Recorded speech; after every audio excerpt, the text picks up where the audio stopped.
Magandang buhay, mga bata!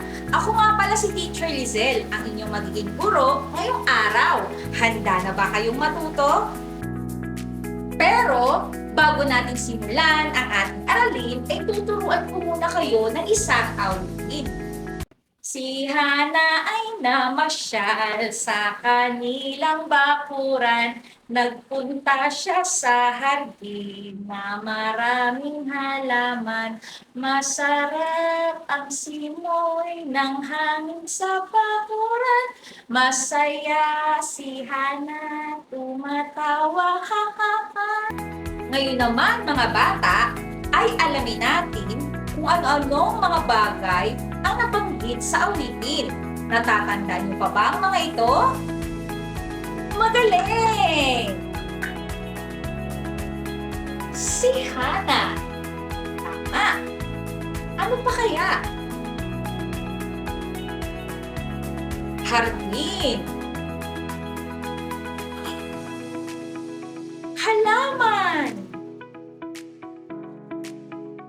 Hangin. At ang tawa ni Hana. Paano ba tumawa si Hana? Ha ha ha! Ngayon naman ay aalamin natin kung anong letra nagsisimula ang mga salitang nabanggit sa awitin. Ano kaya ito? Ito ang letrang H. Pakiulit nga mga bata. Magaling! Ang letrang H ay may tunog na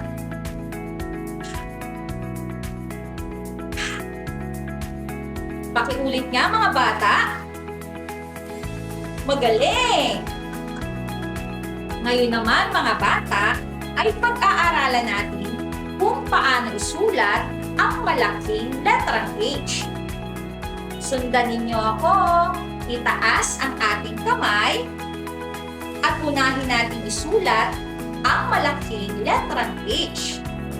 Isa, dalawa, tatlo. Ulitin nga mga bata. Isa, dalawa, tatlo. Magaling! Ngayon naman ay alamin natin kung paano isulat ang maliit na letrang H. Sundan ninyo ako. Itaas ang kamay. Isa, dalawa. Ulitin nga mga bata. Isa, dalawa. Magaling! Ngayon naman mga bata ay susubukin ko ang inyong kakayahan kung natatandaan niyo pa ba ang letrang H. Para sa unang gawain, lagyan ng check ang larawan na nagsisimula sa letrang H at X naman kung hindi.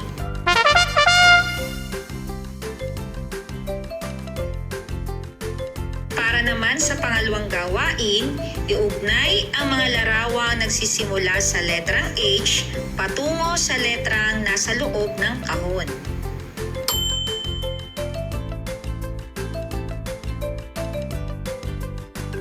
O ayan mga bata, ngayon alam nyo na kung ano ang letrang H.